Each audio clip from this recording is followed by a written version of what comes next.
کتاب و سنت، دعوت دین، احکام و مسائل کے لیے، رسم و رواج کے خاتمے اور نوجوانوں کو سوشل میڈیا کے فتنوں سے بچانے کے لیے اسلامی چینل علوم القرآن ZHB کو سبسکرائب اور شیئر کر کے مضبوط کیجیے۔ درس شروع کرتے وقت دعا پڑھی جاتی ہے۔ حضرت مولانا سید حسین احمد مدنی علیہ الرحمۃ سے آغاز ہوا ہے۔ بچیاں تو پڑھ چکی ہیں، اب آپ کے سامنے ہم عبارت پڑھتے ہیں۔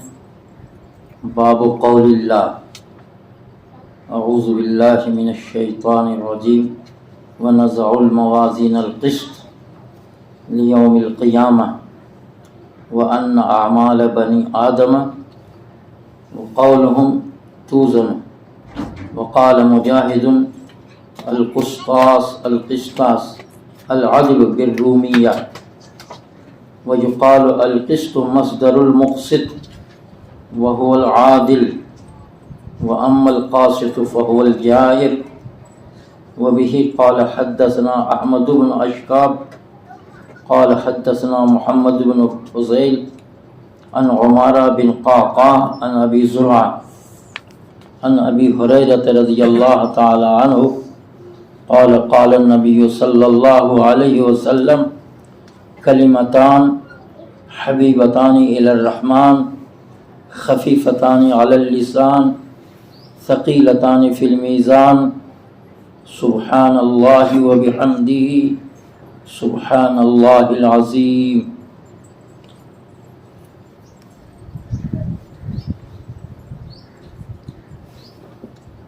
حضرت امام بخاری علیہ الرحمہ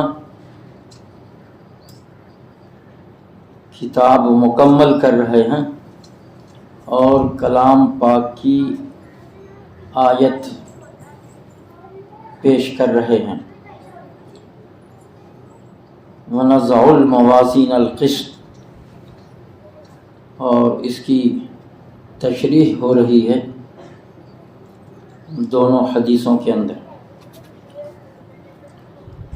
حضرت امام بخاری علیہ الرحمہ نے ہم کو درس دیا کہ کلام پاک کی تلاوت کا خوب اہتمام ہونا چاہیے۔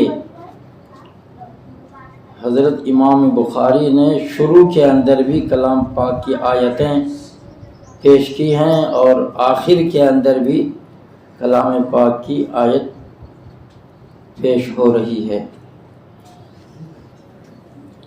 اب اس کے طرف اشارہ ہے کہ اس کے اندر بنی آدم کے اعمال وزن کیے جائیں گے اور بنی آدم کا قول بھی وزن کیا جائے۔ زبان سے جو اللہ کا ذکر کیا جاتا ہے تو اس کو بھی تولا جائے گا۔ اللہ کے ذکر کے اندر سب سے بڑا ذکر کلام پاک ہے، تو کلام پاک کی تلاوت کا اہتمام، جس کے سلسلے میں ہمارے ایک بزرگ ہیں، وہ یہ فرماتے ہیں کہ کلام پاک کی تلاوت زیرو پہ ہے۔ مساجد کے اندر لوگ کلام پاک کی تلاوت میں پہلے بیٹھتے تھے، کلام پاک کی اصلاح کے لیے حافظ صاحب کا سہارا لیتے تھے، لیکن اب اس میں بہت کمزوری آ گئی ہے۔ جب یہ بات آ گئی میرے زبان پہ کلام پاک کے تعلق سے، تو ذرا بول ہی دیتا ہوں کہ آزادی کے بہت بڑے محرک حضرت شیخ الہند دارالعلوم دیوبند کے صدر المدرسین، ہندوستان کے آزادی کے روح رواں، اتنی محنتیں کیں، اتنی قربانیاں دیں کہ ان کو آخر کار جیل میں جانا پڑا، جیل میں گئے۔ پڑھنے میں آیا ہے، سننے میں آیا ہے کہ ان گوروں نے حضرت کو آگ پہ لٹایا کیونکہ آپ کی پیٹھ جلی ہوئی تھی۔ حضرت خباب کی سنت سے گزارا ہے حضرت شیخ الہند علیہ الرحمہ کو۔ بہرحال 4 سال کم و بیش جیل کے اندر رہنا پڑا ہے۔ وہاں سے جب رہائی ہوئی ہے تو انہوں نے نصیحت کی ہے لوگوں کو کہ مسلمان پٹ رہا ہے، مسلمان زیر ہو رہا ہے، مسلمان کے اوپر حالات آ رہے ہیں، ابھی بھی حالات ہیں۔ اگر حالات سے باخبر ہیں لوگ تو مسلمانوں کے لیے بڑے مصائب ہیں اور بڑی پریشانیاں ہیں۔ تو یہ جو حالات آ رہے ہیں تو ایسے موقع کے اوپر کیوں، اس کا سبب کیا ہے، اس کے اسباب کیا ہیں؟ تو جیل میں رہ کر کے حضرت کو 2 چیزیں سمجھ میں آئیں۔ اس وقت مرد احباب بھی بیٹھے ہیں اور خواتین بھی ہیں اور ہماری طالبات بھی ہیں، اس کے طرف توجہ دینے کی ضرورت ہے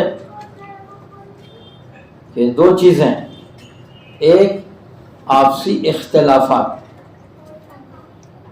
عورتوں کے اندر، مرد سے، خاندان سے، محلے والے سے، اتنے اپنے آپس میں بھائی بھائی سے، بھائی بہن سے، باپ بیٹوں سے، بیٹے باپ والدین سے، اس طریقے سے جھگڑے پنچایتیں جو ہو رہے ہیں، یہ ان کے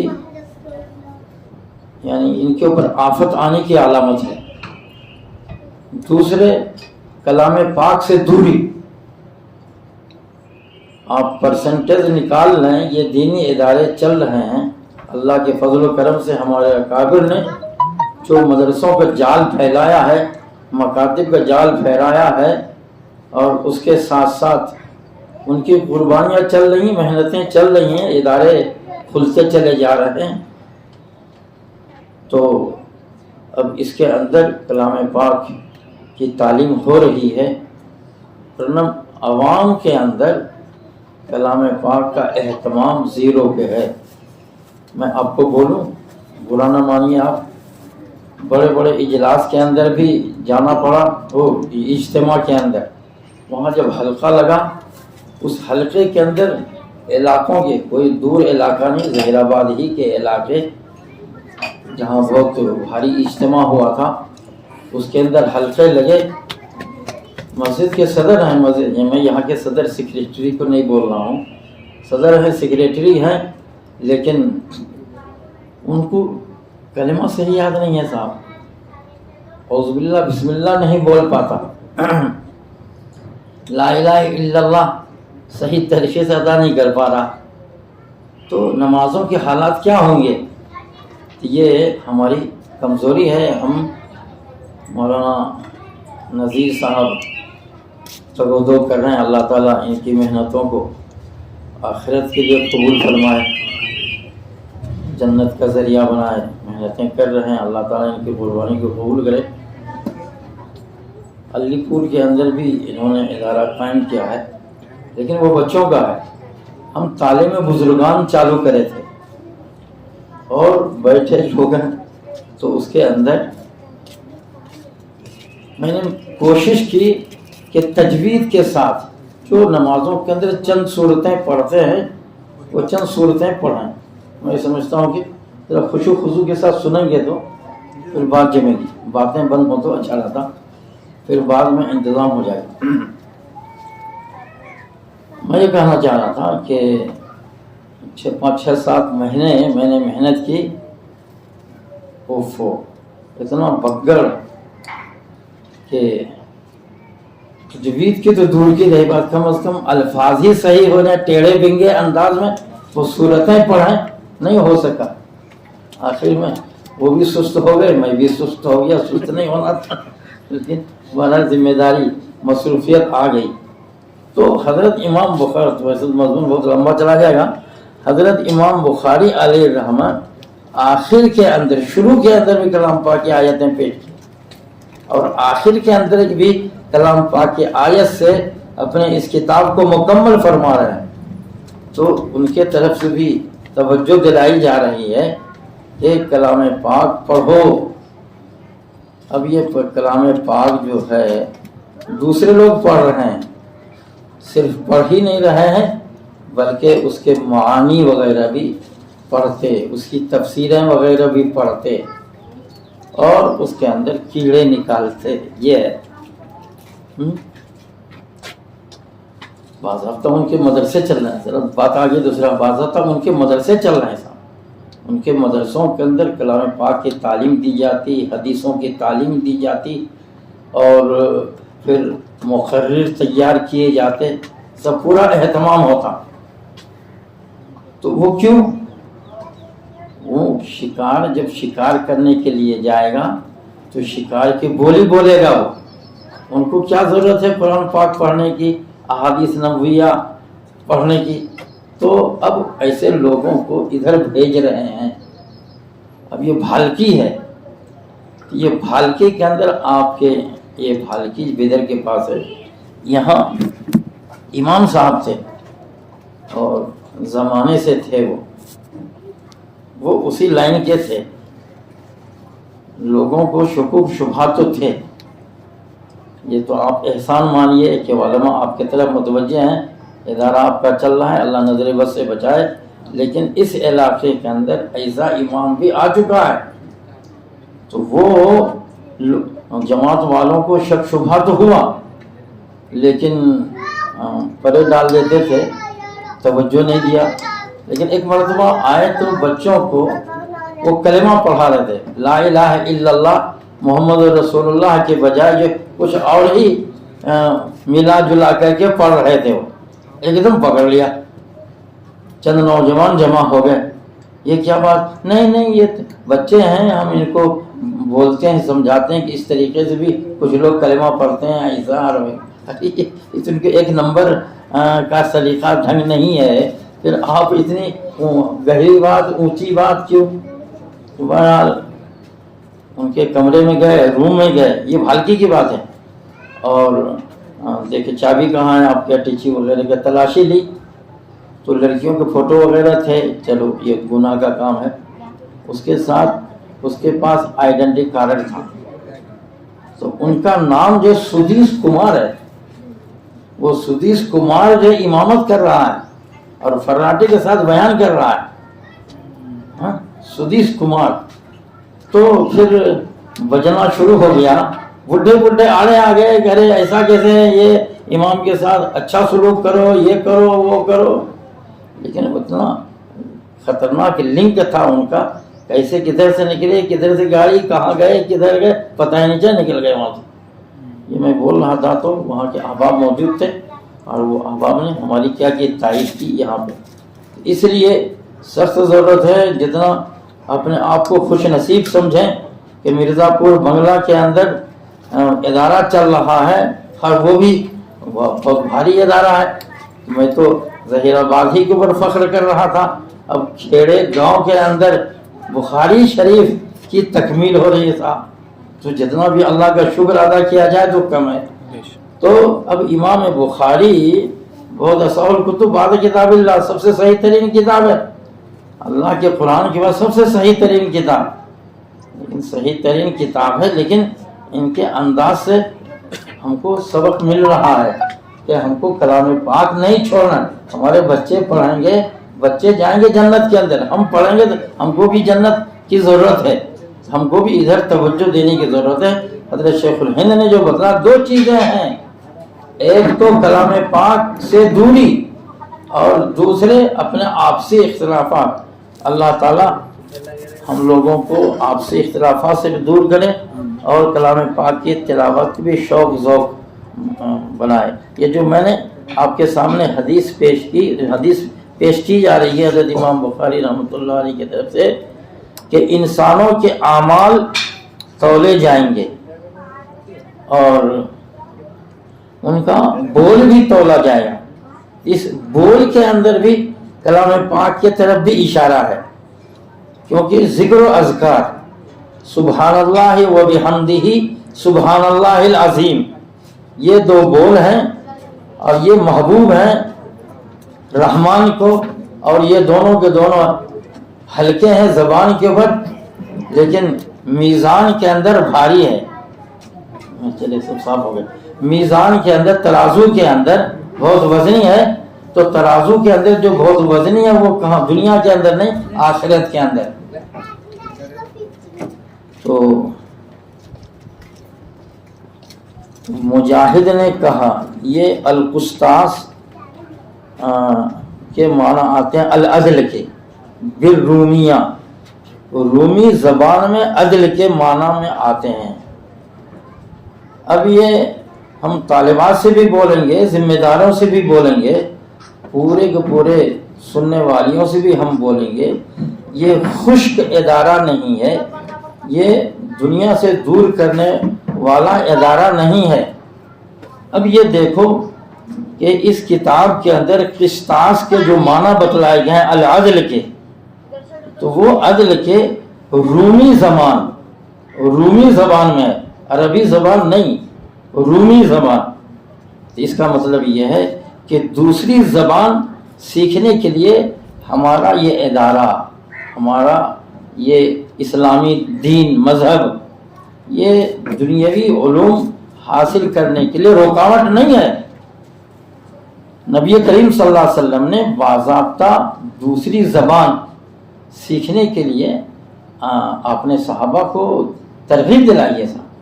اور امام بخاری علیہ رحمہ بھی اس کے اندر جو وضاحت کر رہے ہیں کہ القسطاس اس کے معنی آتے ہیں عدل کے. اب اس کے اندر فنی باتیں ہیں. القسط مصدر ہے مقسط کا، اس کے معنی عادل کے آتے ہیں، اور قاسط کے معنی ظلم کے آتے ہیں. لیکن تھوڑی بہت تو وضاحت تو کرنی ہی پڑے گی نا. سب سے پہلے بات یہ ہے کہ ترازو رکھے جائیں گے. اب یہ امام بخاری علیہ رحمہ جو بخاری شریف نے لکھا ہے، اس وقت جو ہے بہت سے فرقے تھے، تو ان فرقوں کو بھی ٹارگٹ بنانا تھا کہ جو بہت سے فرقے تھے وہ اس آیت کا انکار کرتے ہیں. وَنَضَعُ الْمَوَازِينَ الْقِسْطَ، ترازو وغیرہ ترازو سے تولے جائیں گے. یہ ترازو سے تولے جائیں گے انسانوں کے اعمال، اور اسی طریقے سے ان کے بول یہ تولے جائیں گے. یہ اعمال تو ایسی چیز ہے کہ یہ دکھ کر کے نہیں آتے.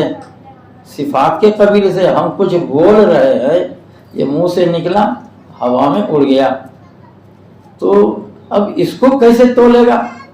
ہم اعمال کرے، نماز سے ہٹے، نماز پڑھے، روزہ رکھے، کلام پاک کی تلاوت کرے، تو وہ چیز ہو، اناج ہے اس کو تولا جا سکتا ہے، لکڑی ہے وہ تولی جا سکتی ہے، کوئی سامان ہے اس کو تولا جا سکتا ہے. تو اعمال وہ کیسے تولے جا سکتے ہیں؟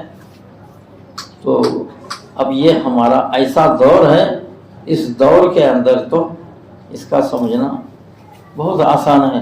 اس کا سمجھنا بہت آسان ہے کہ اس آیت کا انکار مت کرو. وَنَضَعُ الْمَوَازِينَ الْقِسْطَ، انصاف کے ترازو رکھیں گے. وہ انصاف کا ترازو کیسا ہوگا، کیا ہوگا، وہ تو مرنے کے بعد جب وہاں پہنچیں گے وہ سمجھ میں آئے گا. ابھی تو صرف ترازو ہے، تولا جائے گا. تو تولا جائے گا، کیسے تولا جائے گا؟ تو اب یہ دیکھیے کہ بخار ہے وہ بھی تولا جا رہا ہے، دھوپ ہے، گرمی ہے، وہ بھی تولی جا رہی ہے. کہ کتنی ہوا کتنا پریشر ہے اس میں، دھوپ کے اندر کتنی ہے، یہ پورا کا پورا وزن ہو رہا ہے. یہ تو آراز کے قبیل سے ہے، اور اس صفات کے یہ دکھنے والی چیز نہیں، اجسام کے قبیل کی چیزیں نہیں ہیں، یہ سب تولی جا رہی ہیں. جب یہ سب تولی جا رہی ہیں تو اس کو سمجھنا کیا مشکل ہے. ہمارے محشین نے ہر نوعیت سے سمجھانے کی کیا کی ہے، کوشش کی ہے کہ یعنی یہ جو ہمارے اعمال ہیں ان کو جسم دیا جائے گا، اور جسم دینے کے بعد جو اس کو تولا جائے گا. ہمارے جو اعمال ہیں اس کو یہ جس رجسٹر کے اندر لکھا جا رہا ہے، تو تولنے سے مراد وہ رجسٹر تولا جائے گا جو ہمارے رجسٹر ہیں. جیسے کہ حضرت موسیٰ علیہ السلام کے واقعے کے اندر آتا ہے کہ ایک طرف برے اعمال ہیں اور ایک طرف اچھے اعمال ہیں. نہیں، برے اعمال ہیں، ان کے پاس کچھ نہیں ہے، لیکن صرف کلمہ لا الہ الا اللہ محمد رسول اللہ کا پورا پرچہ اس کے اوپر رکھ دیا تو وہ بھاری ہو گیا پورے بدعمالیوں والے پلڑے سے. تو بہرحال تولا کس طریقے سے جائے گا، تو ایسے فرقوں کو سمجھانے کے لیے حضرت نے بہت طریقے کیا کیے، استعمال کیے.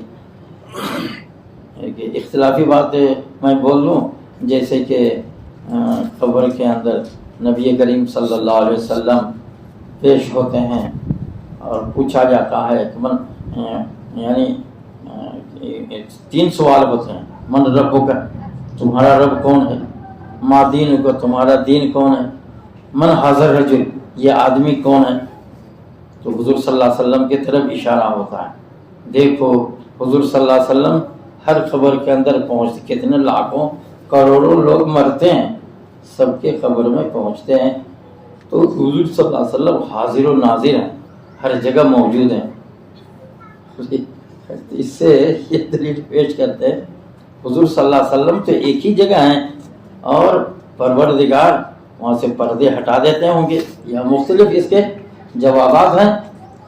اس میں صرف اس بنیاد کے اوپر اس کو پیش کیا کہ آج کل جو ہے کوئی کینیڈا میں بیٹھا ہوا، امریکہ میں بیٹھا، یعنی سعودی عرب میں بیٹھا ہوا ہے، ہم موبائل سے بات کر رہے ہیں اور آمنے سامنے ہم اس کو دیکھ رہے ہیں، آمنے سامنے ہم اس کو کیا کر رہے ہیں، دیکھ رہے ہیں.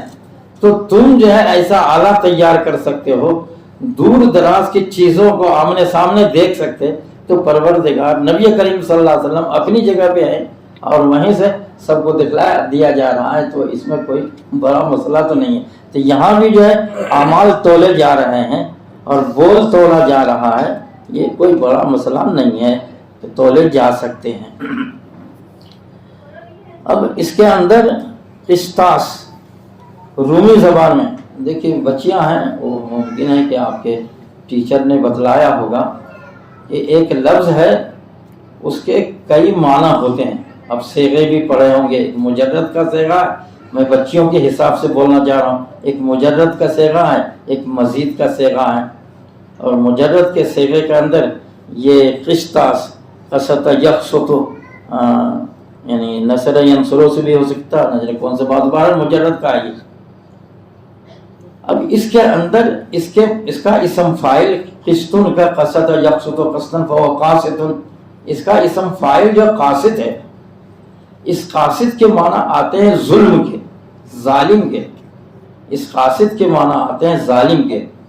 اب یہی لفظ جب باب افعال میں چلا گیا، اقسط یقسط اقساط فهو مقسط، وہ باب افعال کے اندر حمزہ سلب ماخذ کے لیے آیا کرتا ہے. تو سلب ماخذ کے اندر اس کا ماخذ ہے قاف صاد تین، اس کی نفی. تو اس کے معنی سے ظلم کی نفی ہوگی. تو ظلم کی جب نفی ہوگی تو اس کا انصاف، اس کے لا محالہ انصاف نکلے گا. تو اس جگہ عبارت کے اندر اسی مفہوم کو کیا کیا گیا ہے، سمجھایا گیا ہے. ایک مجرد کے اندر ہے القسط، اب اسی کو مزید کے اندر لے کر گئے المقسط بول رہے ہیں. ایک المقسط کا مصدر اور ایک قاسط کا مصدر. قاسط جو ہے یہ مجرد سے ہے اور المقسط یہ مزید سے ہے، باب افعال کا اسم فاعل کا صیغہ ہے. تو باب افعال میں جب چلا جائے گا تو اس صورت میں اس کے معنی ہوں گے انصاف کے۔ ویسے تو ایک بزرگ ہیں حجاج بن یوسف کہ ہاں وہ کسی طریقے سے گرفتار، سعید بن مسیع اس طریقے کا نام ہے، تو سوال کر دیا کہ میں کیسا آدمی ہوں، میں کیسا آدمی ہوں، تو انہوں نے وہ کیا جواب دیں گے؟ تو اتنے بڑے بھاری بزرگ ولی شاید کہ صحابی بھی ہیں، تو انہوں نے کہا کہ اگر میں ان کی تعریف کروں تو بے کی بات ہو جائے گی، یہ تو اہل علم کے شان کے خلاف ہے، کوئی ظالم ہے اس کو ہم عادل کیسے بول دیں گے، اور اگر ہم اس کی کچھ برائی بول دیتے ہیں تو پھر ہماری گردن کٹے گی۔ تو اس طریقے کی باتیں جو ہے ہو رہی تھیں، تو انہوں نے کہا کہ انت قاصد العادل، انت قاصد العادل، تو آپ قاصد بھی ہیں عادل بھی ہیں۔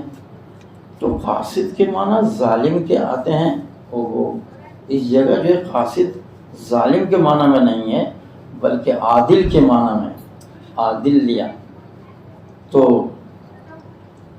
لوگوں میں بے چینی ہو گئی، اتنا بڑا عالم ان کے بارے میں القاصد العادل بول دیے، لیکن حجاج بن یوسف وہ سمجھ گیا، وہ میری تعریف نہیں کر رہے ہیں، یہ میری ہجو کر رہے، میری برائی بیان کر رہے ہیں۔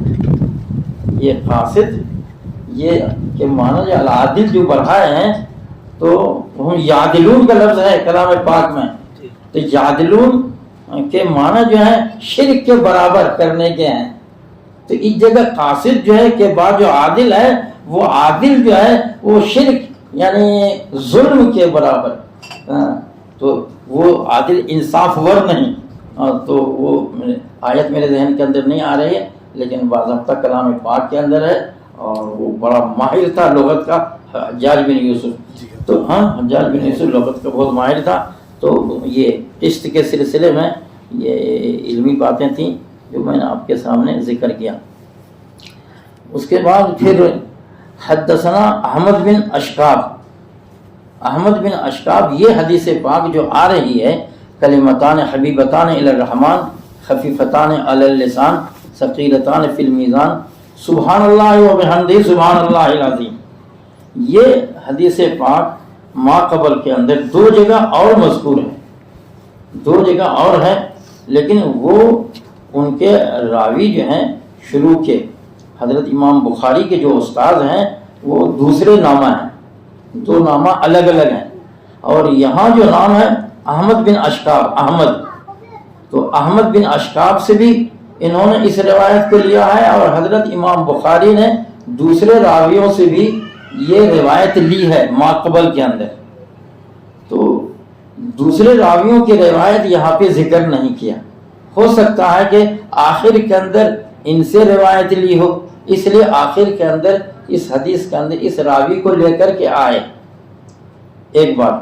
اور دوسری بات یہ ہے، کمال ہے حضرت امام بخاری کا کہ حضرت امام بخاری احمد بن اشکاب کی جو روایت لا رہے ہیں، کیا جوڑ تھا پہلے کے مصنفین میں، پہلے کے علماء کے اندر۔ حضرت امام بخاری علیہ الرحمہ نے کتاب کے شروع کے اندر جو پہلی حدثنا ہے، حدثنا لے کر کے آئے ہیں، اس کے پہلے راوی جو الحمیدی ہیں، ان کے راوی جو حمیدی، تو اس کا مادہ حامیم دال ہے، اخیر کے اندر جو راوی لائے ہیں اس کا بھی مادہ احمد، اس کا بھی مادہ حامیم دال ہے، کیا جوڑ لگایا ہے ابتدا کے اندر اور انتہا کے اندر، ابتدا میں اور انتہا میں کہ وہاں حمیدی ہے اور یہاں احمد بن اشکاب ہے، اشکاب کے اوپر کسی نے زبر لگا دیا ہے، بچے لگائے ہیں اس کے اوپر زبر زیر، یہ دونوں ہے بے کسر الحمزہ۔ یہ اشکاب جو ہے، یہ اشکاب بعض لوگوں نے، بعض علماء نے غیر منصرف پڑھا ہے، یہ ابن کا مضاف الیہ ہے اشکاب، یہ علمی باتیں ہیں، بچیوں کے لیے ہے، علماء کے لیے نہیں ہے، یہ عوام کے لیے نہیں ہے۔ ابن اشکاب یہ غیر منصرف ہے، کیوں غیر منصرف ہے؟ یہ عجمی لفظ ہے، عجمہ عجمی لفظ ہے یہ، تو ایک تو عجمہ ہے اس کے اندر اور دوسرے علم ہے، دو سبب کی وجہ سے یہ غیر منصرف ہے. تو دو سبب کی وجہ سے غیر منصرف ہے، اس وجہ سے کہ ابن مضاف ہونے کے باوجود اشکاب کو زیر نہیں آیا، زبر آیا. اور دوسرے یہ ہے کہ بعض لوگوں نے اس کو عربی مانا ہے، عجمی نہیں مانا ہے، تو پھر اس کے اندر ایک ہی سبب رہا، ایک سبب سے غیر منصرف نہیں ہوتا، اس لیے انہوں نے زیر دیا ہے بن اشکاب. قال حدثنا محمد بن فضیل، یہ محمد بن فضیل، اس کے بعد پھر عمارہ بن قعقاع، اس کے بعد پھر ابی زرعہ، اس کے بعد ابو ہریرہ ہیں. تو یہ بات یاد رکھیے، یہ ہر جگہ اکیلے ہی اکیلے ہیں. ماقبل میں جو حدیثیں ذکر کی ہیں دو، اس روایت کو جو دو جگہ ذکر کیا ہے تو وہاں بھی محمد بن فضیل ہیں، عمارہ بن قعقاع ہیں، ابی زرعہ اور ابو ہریرہ ہیں. تو ہر جگہ ایک ہی راوی ہیں، تو یہ حدیث غریب ہو گئی. یہ حدیث کیا ہو گئی؟ غریب ہے. اور یہ حضرت امام بخاری کے جو استاد ہیں احمد بن اشکاب، وہ ہیں کئی، لیکن اوپر جو ان لوگوں نے روایت کیا ہے وہ ایک ہی ہیں. وہ بیچ کے اندر بھی دو جگہ جو روایت ہے وہاں بھی محمد بن فضیل، عمارہ بن قعقاع، ابو زرعہ یہ آئے. انما الاعمال بالنیات کے سلسلے میں آتا ہے، وہ فنی بحث ہے، وہ فنی گفتگو ہے، وہ کسی موقع کے اوپر آپ کے استاد آپ کو بتلائیں. البتہ محمد بن فضیل کے سلسلے میں یہ آتا ہے یہ شیعہ راوی ہیں. محمد بن فضیل جو ہے یہ شیعہ راوی ہیں. اور پھر یہ روایت کیسی دیکھو، بخاری شریف اصح الکتب جو بعد کتاب اللہ جو کہا گیا ہے وہ کس حساب سے کہا گیا ہے؟ وہ سند کے حساب سے کہا گیا ہے. سندوں کا اتنا جانچ پڑتال کیا ہے، حضرت امام بخاری علیہ رحمہ نے اتنی محنت اتنے شرائط کسی اور کیا نہیں پائے جاتے. بہت چھان پٹک کر کے حضرت امام بخاری لے کر کے آئے سندیں. اچھا، تو یہ حدیث صحیح ہے، یہ حدیث ضعیف ہے. ابھی جو متن ہے تو وہ متن تو نبی کریم صلی اللہ علیہ وسلم کے بول ہیں. تو جو نبی کریم صلی اللہ علیہ وسلم کے بول ہیں وہ کیوں صحیح اور ضعیف اور یہ اور وہ یہ کیوں ہوتا؟ ہاں، وہ تو صحیح رہتا، وہ تو صحیح رہتا. ہاں، البتہ کبھی کبھی حدیثیں ایسی لے کر کے آتے ہیں، خود بخاری شریف کے اندر ایسی حدیثیں ہیں جو کلام پاک کی آیتوں سے ٹکراتی ہیں. وہ زیادہ نہیں ہے لیکن بارہ انسان ہے، بشر ہے، ایسی بھی روایتیں آ جاتی ہیں یا اس کی تعویل کی جاتی ہے. تو تعویل کے حساب سے میں کیا بول رہا تھا آپ کو کہ محمد بن فضیل میں یہ شیعہ راوی ہیں، لیکن دوسرے علماء کی تحقیق یہ ہے یہ شیعہ راوی نہیں ہیں، بلکہ جو ہے ان کو اہل بیت سے زیادہ محبت تھی، زیادہ تعلق تھا. اہل بیت سے ہم کو اور آپ کو بھی زیادہ محبت ہونی چاہیے. حضرت علی رضی اللہ تعالیٰ عنہ، حضرت فاطمہ سے اور اہل بیت آپ کے ازواج مطہرات سے، یہ سب کے سب حضرت اسامہ بن زید کو بھی اہل بیت میں ہی شمار کرتے ہیں. یہ سب کے سب جو ہیں اہل بیت میں سے ہیں. تو ان سے محبت ان کو زیادہ تھی، تو ان کو محبت زیادہ، اس محبت کے زیادتی کے بنیاد کے اوپر لوگوں کو شیعہ ہونے کا شک و شبہ ہوا، لیکن حقیقت میں یہ شیعہ ہوا نہیں تھے. عمارہ بن قعقاع وہ روایت کرتے ہیں ابو زرعہ سے، اس کے اوپر بھی تفصیل ہے، وہ روایت کرتے ہیں ابو ہریرہ سے کہ نبی کریم صلی اللہ علیہ وسلم نے فرمایا کلمتان حبیبتان. ہم جو ہے ذرا درس دیتے ہیں، حاشیہ کو بھی حل کرتے ہوئے جاتے ہیں اور بچیوں کو دلچسپی ہوتی ہے اور بچیاں حاشیہ سمجھتی ہیں، بلکہ ان کی خواہش رہتی ہے ہر حدیث حاشیے کے اعتبار سے سمجھایا جائے. لیکن ابھی یہ وقت نہیں ہے، آپ کو آپ کے استاد سمجھاتے رہیں گے. کلمتان حبیبتان، اچھا، کلمتان حبیبتان الی الرحمن خفیفتان علی اللسان. یہ دو کلمے جو ہے رحمان کو محبوب ہیں.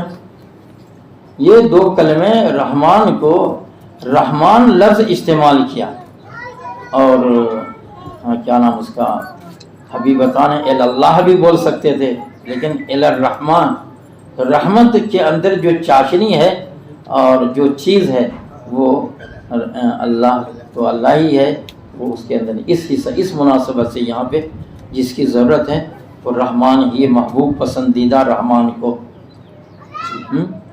یہ رحمان کے سلسلے میں آپ سمجھنا چاہیں تو رحمان کے معنی آتے رقت قلب کے. کوئی اعتراض کرتے ہیں بسم اللہ الرحمن الرحیم، رقت قلب، قلب کا نرم ہونا.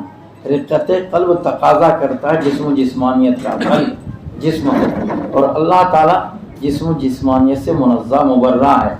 پھر اللہ تعالیٰ کے لیے رحمان صفت کیوں لے کر کے آتے ہیں، یہ ذہن کے اندر رکھیے. یہ توریہ اس جگہ اختیار کیا ہے. ایک معنی قریب ہے، ایک معنی بعید ہے. معنی قریب تو اس کا رحمان کا رقت قلب کے ہی ہے، لیکن معنی بعید اس کا تفضل اور احسان ہے، مہربانی کرنا. تو اب اس جگہ رحمان بول کر کے رقت قلب مراد نہیں لیا گیا ہے، رحمان بول کر کے تفضل اور احسان مراد لیا. تفضل اور احسان میں کسی قسم کا کوئی اعتراض نہیں، کہیں توریہ اختیار کرتے. یہاں بھی یہی خفیفتان علی اللسان، زبان کے اوپر یہ دونوں کے دونوں بول. یہ دونوں کے دونوں بول ہیں کون؟ دونوں کے دونوں بول ہیں کون؟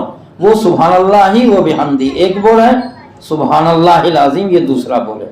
یہ سبحان اللہ و بحمدی، سبحان اللہ العظیم، یہ دونوں بول جو ہے آپ بولیے. یہ بولا جاتا ہے کہ آپ تجربے سے یہ دونوں ہلکے ہیں، آپ پڑھ کے دیکھیے، آپ پڑھ کے دیکھیے اور کسی کو بھی یاد کرائیے کہ سبحان اللہ و بحمدی سبحان اللہ العظیم. وہ پڑھے گا اور جلد یاد ہو جائے گا، یہ زیادہ دیر نہیں لگے گی. سبحان اللہ و بحمدی سبحان اللہ العظیم یہ دونوں کے دونوں ہلکے ہیں زبان کے اوپر. آپ پڑھ کے دیکھیے، اس کو یاد کر کے دیکھیے، بہت آسانی اور سہولت کے ساتھ یہ یاد ہو جاتے ہیں. یہ رحمان کو بہت محبوب ہے. اس جگہ بھی میں بولوں گا کہ سبحان اللہ و بحمدی سبحان اللہ العظیم جو ہے یہ اللہ کا ذکر ہے. اس ذکر سے بھی افضل الذکر جو ہے کلام اللہ ہے. افضل الذکر کیا ہے؟ کلام اللہ. اور جو اس کے اندر تسبیح بیان کی گئی ہے اور حمد بیان کیا گیا ہے، ان دونوں کے اندر اللہ کی دو صفتیں ہوتی ہیں. یاد رکھیے، اللہ کی دو صفتیں ہیں، یہ ایک جلالی اور ایک جمالی. تو خیر جلالی اور جمالی میں بعد میں بولتا ہوں، بلکہ اس جگہ یہ ہے کہ سبحان اللہ کے ذریعے سے ایک ہے صفت سلبی، صفت ثبوتی. پتہ نہیں آپ سمجھیں گے نہیں سمجھیں گے، میں بولتا ہوں اس کو ذرا تھوڑا کھلا کرتا ہوں. صفت سلبی یعنی اللہ کے اندر ایسی چیز ہے جس کا انکار کرنا. اللہ تعالیٰ ہر عیب سے پاک ہے، تو ہر عیب سے پاک ہے، یہ صفت سلبی ہوا. عیب سے پاک کیا گیا، عیب کی نفی کی گئی. اللہ تعالیٰ ہر عیب سے کیا پاک ہے، تو عیب سے اللہ تعالیٰ کی کیا کی گئی؟ نفی کی گئی. یہ صفت الحمد اور العظیم یہ تمام صفات جمالیہ کا جتنے سب کے سب اللہ کے لیے لائق ہیں. تمام صفات کمالیہ جتنے بھی صفات کمالی ہیں وہ سب کے سب اللہ کو زیب دیتا ہے.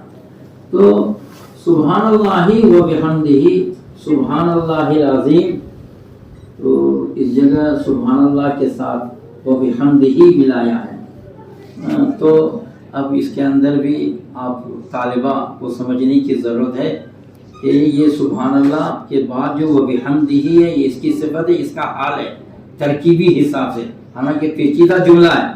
اور یہ سبحان اللہ و بحمدہ یہ عربی کا ورڈ ہے، عربی کا لفظ ہے، اور اس کا معنی کیا ہے؟ اس کے معنی مشکل ہے. اس کے معنی ہم اور آپ اپنے زبان سے نہیں کر سکتے، اس کی حقیقت معنی میں نہیں لا سکتے. سبحان اللہ و بحمدہ سبحان اللہ العظیم کی جو حقیقت ہے، جو ان کے جو شایان شان ہے، کوئی ترجمہ کرنے والا اس معیار کا ترجمہ نہیں کر سکتا. اردو اس کا متحمل نہیں ہے، یا کوئی اور ڈکشنری کوئی اور لغت اس کا متحمل نہیں ہے. یہ سبحان اللہ کے اندر کیا خوبی ہے اور سبحان اللہ العظیم کے اندر کیا خوبی ہے، یہ کوئی نہیں کر سکتا. لیکن صرف ذہن کو قریب کرنے کے لیے ایسے ترجمہ کر دیتے ہیں کہ اللہ تعالیٰ ہر عیب سے کیا، اللہ کون ہے؟ تو اللہ تعالیٰ ہر عیب سے پاک ہے. تو اللہ تعالیٰ ہر عیب سے پاک ہے، یہ کوئی اچھی تعریف نہیں ہوئی. یہ کیا ٹھیک ہے، اس کے اندر کوئی عیب ویب نہیں ہے، اس کے اندر کوئی عیب ویب نہیں ہے، یہ کوئی اچھی تعریف نہیں ہوئی. کوئی عیب ویب نہیں ہے، کوئی برائی نہیں ہے اس کے اندر. تو کوئی برائی نہیں ہے، تو کوئی خاص اللہ کی عظمت نہیں بیان ہوئی اس کے اندر، تو اس کے ساتھ وہ بھی حمد ہی کہہ دیا کہ حمد کے معنی آتے ہیں تمام صفات کمالیہ کے حامل، جتنے بھی خوبیاں ہو سکتی ہے جو تصور میں ہو غیر تصور میں، تمام کے تمام خوبیاں جو انسانوں کے اندر ہے، انسان مخلوق کے اندر جتنی بھی خوبیاں ہو سکتی ہیں، تمام خوبیوں کے اوپر پروردگار کیا ہے؟ حامل ہے۔ سبحان اللہ و بحمدہ، اور سبحان اللہ العظیم، وہ اللہ پاک ہے، بے نیاز ہے، بہت بڑی ہستی ہے۔ اس جگہ ایک بات آپ سمجھیے، سبحان اللہ و بحمدہ، سبحان اللہ العظیم، سبحان اللہ یہ جلالی ہے، اور وہ بحمد حمدہ العظیم یہ جو ہے جمالی ہے۔ تو دو صفتیں جب جمع ہوتی ہیں، جلالی اور جمالی، جلالی اور جمالی جب دو صفتیں جمع ہوتی ہیں تو اس سے کمال پیدا ہوتا ہے، اس سے خشیت پیدا ہوتی ہے۔ آپ دیکھیے سبحان اللہ و بحمدہ سبحان اللہ العظیم کے اندر ایک سے آپ کی اللہ کی صفت جلالی سمجھ میں آتی ہے، اور ایک سے جمالی صفت سمجھ میں آتی ہے، جلالی۔ اس کو آپ موٹے الفاظ میں سمجھیے، موٹے الفاظ میں یہ سمجھیے کہ آپ کے ماں باپ ہیں، آپ کو بہت محبت دیتے اور آپ کی ہر ضرورت کا خیال رکھتے، ماں بھی اور باپ بھی، اور کبھی کسی قسم کی آپ کی ضرورت میں کوتاہی کمی نہیں کرتے، اور ڈانٹ پھٹکار کا بھی ہمیشہ معمول نہیں رہتا، محبت ہی محبت، محبت کے پتلا ایسا رہتا ہے۔ لیکن اب ماں کے سامنے یا باپ کے سامنے کوئی بری حرکت کرنے کی ہمت نہیں کرتا، تو یعنی باپ کی عظمت آڑے آ جاتی ہے، کوئی غلط حرکت کرے، کوئی بری حرکت کرے تو وہ خوف آ جاتا ہے۔ ایک تو خوف جو سانپوں کا ہوتا ہے، ایک خوف بچھوؤں کا ہوتا ہے، ایک خوف جو شیروں کا ہوتا ہے، ایک خوف جو ڈاکوؤں کا، دشمنوں کا ہوتا ہے، وہ تو بڑی ہیبتناک خوف ہوتی ہے، وہ بہت خطرناک ہوا کرتا ہے۔ لیکن ایک ہیبت اور خوف جو ہے باپ کا بھی ہوتا ہے، تو باپ کا جو خوف ہے تو محبت کے ساتھ ملی جلی خوف ہے، تو ملی جلی خوف ہے، تو دونوں خوف میں فرق ہو گیا۔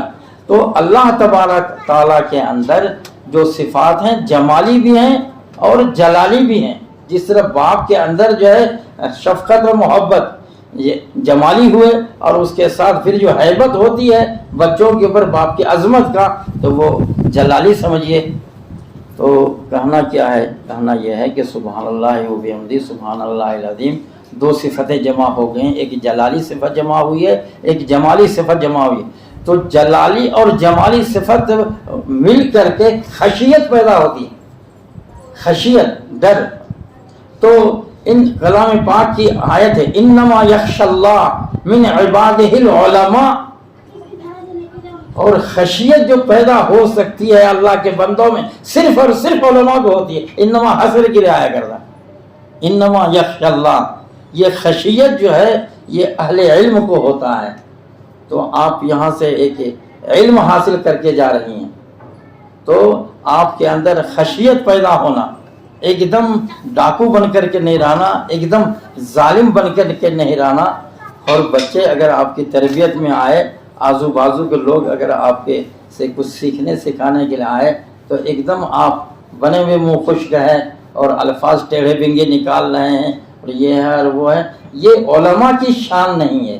تو حضرت امام بخاری علیہ الرحمہ جو ہے اس کتاب کو تکمیل کرنے والے بچوں سے یا بچیوں سے نصیحت آخری کر رہے ہیں کہ تمہارے اندر یہ صفت اجاگر ہونا، اس صفت کے حامل ہونا تم، کہ جلالی بھی ہونا اور جمالی بھی ہونا، دونوں ہونا۔ اور جلالی جمالی اس استاذ کی طرح ہے جو مشفق استاذ ہے، جو مشفق استاد ہے، آپ کی ہر ضرورت کا وہ خیال رکھتا ہے۔ اب کیسے بھی ٹیڑھے بنگے سوال نہ کریں، سنجیدگی سے وہ اس کا جواب دیتے ہیں، اور آپ کی صحت کا خیال رکھتے، آپ کو مشورے دیتے، اور کچھ آپ کا تعاون بھی کرتے، مدد بھی کرتے۔ تو اتنا مشفق استاد آپ کا ہے، وہ یاد رکھتے ہیں، یاد رکھنے والے یاد رکھتے ہیں، یاد رکھنے والے۔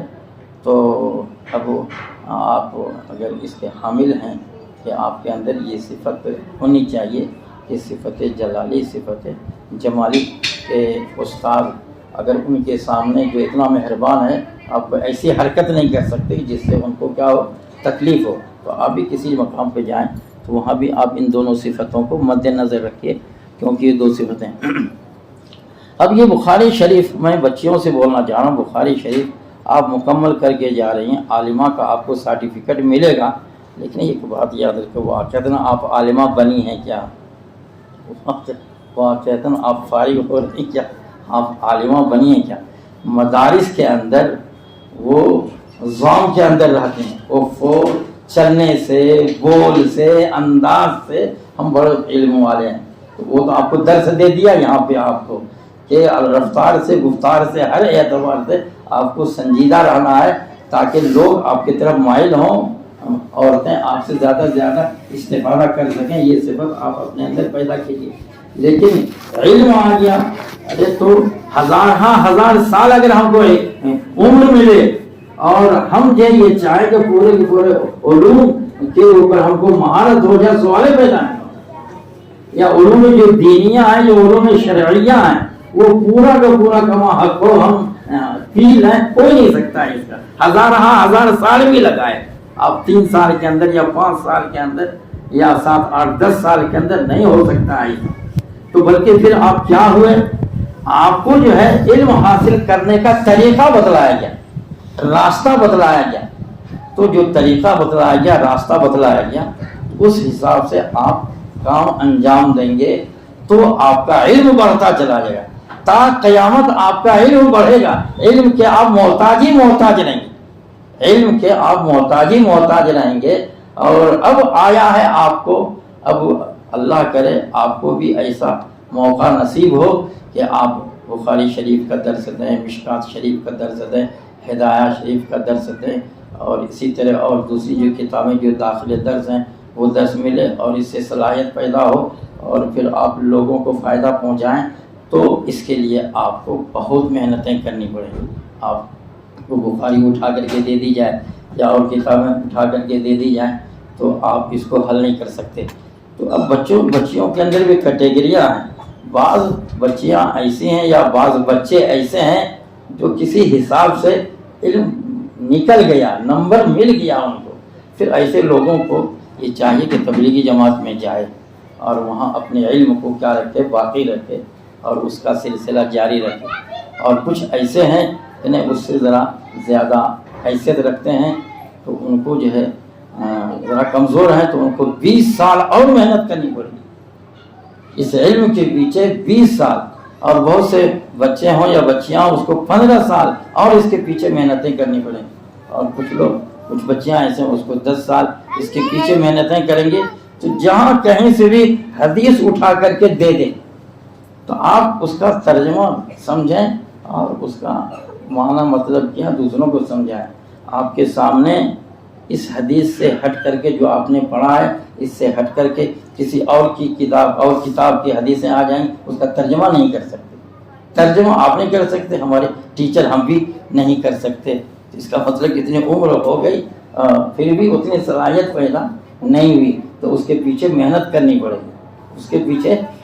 کرنی پڑے گی، اور ہمارے یہاں میں اخیر میں بولتا جا رہا ہوں آپ لوگوں سے، ٹائم ہو رہا ہے۔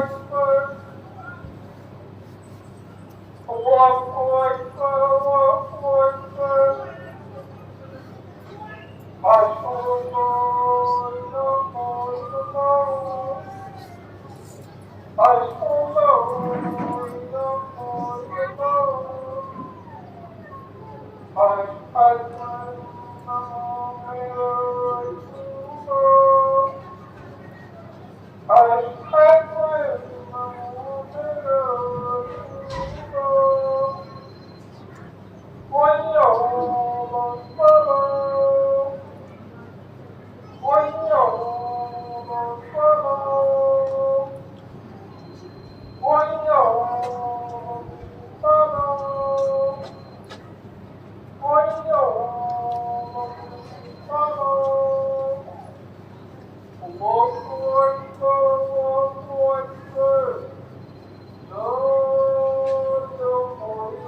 دعوت التام والصلاة. بہرحال میں ابھی بخاری شریف کے ختم پہ امام بخاری علیہ رحمہ نے عوام کو بھی درس دے دیا اور آپ خواص بچیوں کو بھی درس دے دیا. آپ سبحان اللہ بحمدہ سبحان اللہ العظیم خشیت پیدا کرنے کی آپ کوشش کیجئے. خشیت کے سلسلے میں نے آپ کی رہبری کر دی ہے کہ ملی جلی ہو, محبت بھی ہو, اور ذرا اپنے آپ کو گھٹیا انداز میں مت رکھیے, اعلیٰ انداز میں رکھیے. اور عوام کے لیے کیا فضیلت ہے.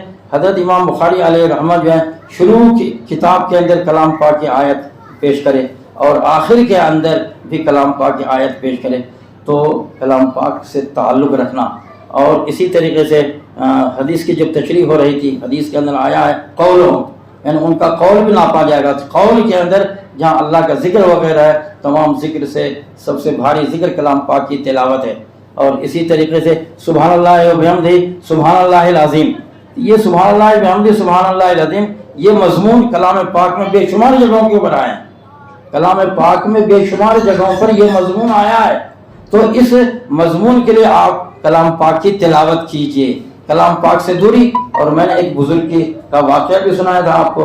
حضرت شیخ الہند علیہ رحمہ اصل مالٹا جب بنے تھے, مالٹا کی جیل میں جب گئے تھے, وہاں سے مسلمانوں کی کم تری کی اور مسلمانوں کے اوپر جو حالات آ رہے ہیں اس کے 2 وجہ بتلائے تھے. ایک تو آپسی اختلافات اور دوسرے کلام پاک سے دوری. یہ ہماری ماں بہنیں جو ہیں, تو یہاں پہ رمضان آ رہا ہے.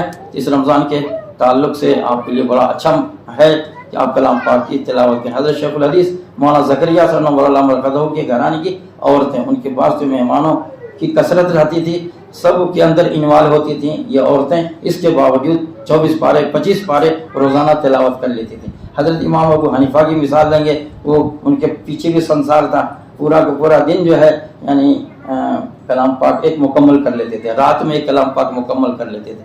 ائمہ کرام ایک اماموں کی مثال ہے, کئی اماموں کی مثال ہے کہ 61 کلام پاک پورے رمضان کے اندر پڑھتے تھے. کلام پاک کا شغف پورے سنسار ہونے کے باوجود. تو اس زمانے کے اندر بچیاں ہمارے حنفیہ علی بنات کے اندر